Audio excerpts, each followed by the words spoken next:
I was 17 when the police knocked on our door. It was raining that night. Not a storm, just steady rain that blurred the city lights and made everything feel unreal. Noah was in the bathroom arguing with his toothbrush. He hated mint toothpaste and complained about it every single night. When I opened the door and saw two officers standing there, hats in their hands, I already knew something was wrong. There is a silence that comes before your life splits in half. They told me there had been an accident on the Brooklyn Bridge. Black ice. A truck that lost control. A collision that left no survivors. I remember nodding, thanking them, as if they had delivered a package. Noah walked into the hallway in dinosaur pajamas and asked why the police were here. I looked at him, 8 years old, thin shoulders, messy hair, and said the words that would define everything after. "It's okay. I've got you." I had no idea what that promise would cost. We weren't rich. We weren't poor either. Just a normal family living in Queens. 2 working parents. Bills paid on time. No secret savings built for catastrophe. The funeral wiped out what little we had. Within weeks, the world stopped treating me like a child. I signed guardianship papers, 17 years old. Still grieving. Now legally responsible for another human being. New York doesn't pause for tragedy. Rent was still due. Electricity still billed. Groceries still expensive. I applied everywhere. Coffee shops, retail stores, grocery chains, dog walking apps, tutoring services. I was an honor student, straight A's, organized, responsible. None of that mattered when you had no work history and needed immediate cash. Eventually, I got hired as a waitress in a midtown restaurant.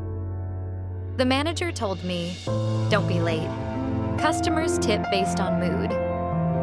I learned quickly that mood often meant how long I smiled. I worked double shifts, burned my fingers, listened to men comment on my body as if I wasn't a person serving food. And still, the numbers didn't add up. After rent, utilities, Metro cards, school supplies for Noah, there was barely enough left for groceries. Some nights I pretended I wasn't hungry. Noah would ask why I wasn't eating. I'd tell him I had already eaten at work. My friends tried to help. Sophie suggested tutoring wealthy kids on the Upper East Side. Maya offered babysitting gigs. Claire hesitated before saying it. "There's another option." She showed me screenshots of girls making thousands online. "It's controlled. You decide what to show. It's just photos. Some girls make more in a month than lawyers." I felt my stomach tighten. That's not me. I had spent my whole life being disciplined, careful, modest. I wasn't reckless. I wasn't impulsive. But pride doesn't pay rent. 2 months later, the landlord slipped a final notice under our door. Noah needed new glasses. His teacher mentioned he'd been distracted in class. That night, after he fell asleep, I sat in the dark with my laptop open. My hands shook while creating the account. No face at first, just controlled images, anonymous username. The first payment notification came 3 days later. I cried. Not from shame, from relief. Within 3 months, I had stable income. I paid the overdue rent, replaced Noah's worn sneakers, stocked the fridge, started saving. I quit the restaurant. I told myself it was temporary, just until I had enough security. That's when Daniel entered my life. He started as a subscriber, but he was different. He didn't ask for explicit content. He asked about my life, about how I managed school and guardianship, about my grief. He listened carefully. He spoke softly. He sent flowers to my apartment just because. He took me to restaurants where waiters knew his name.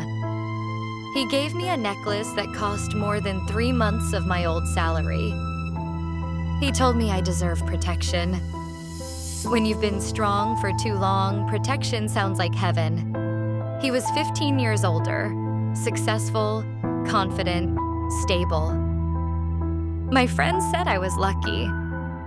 Noah didn't like him. He looks at you like you're something he owns, Noah said once. I laughed it off. Daniel was attentive, generous, calm, until I moved in. The first 2 weeks were perfect. Then came the small things. Why that dress? It's too short. Who's texting you? Why didn't you answer in 3 minutes? He installed a location-sharing app for safety. If I didn't respond immediately, I received multiple calls. He didn't shout. He spoke quietly, controlled. When I mentioned meeting Sophie, he said she was a bad influence. When I talked about college, he laughed. Why would you need that? I can provide. He gave me cash instead of letting me manage my own accounts. He called it security. It felt like dependence. The first time he broke something, it was a wine glass. We had argued over a message from a former coworker. He didn't scream. He threw the glass into the sink. It shattered. Then he apologized, brought flowers, said he feared losing me, said abandonment traumatized him. Every explosion was followed by tenderness. That's how confusion grows.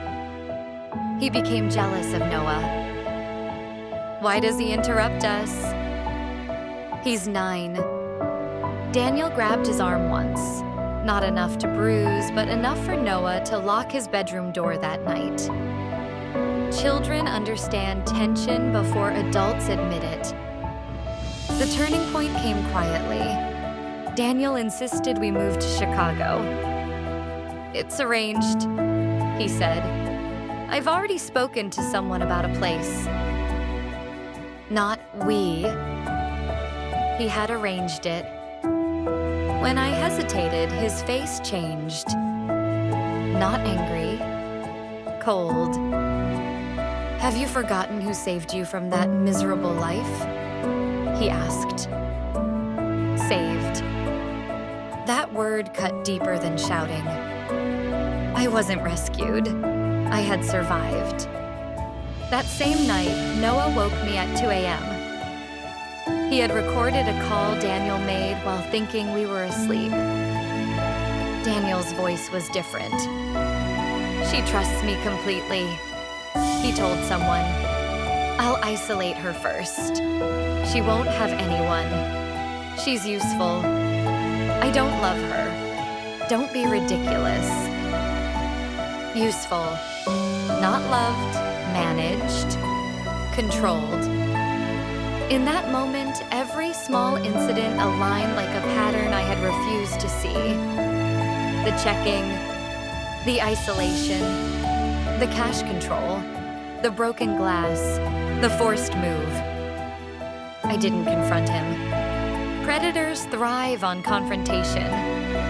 I packed documents, cash, essentials. At 4 a.m., Noah and I left. I sent the recording to a lawyer and to the police. Daniel wasn't new to manipulation complaints. I wasn't special. I was targeted. We relocated using the money I had saved. I closed the account. I enrolled in online college courses. I started therapy. Noah began smiling again. I learned something brutal and liberating. The worst decisions are not always the ones that define you. Staying too long defines you. Leaving defines you. I did what I had to do to survive. I trusted the wrong person. But when the truth revealed itself, I ran. Freedom doesn't look pure. Sometimes it looks like escaping at dawn with a child's hand in yours. Sometimes it looks like starting over in a smaller apartment with less luxury, but more air to breathe. Today I am 21. Noah is thriving.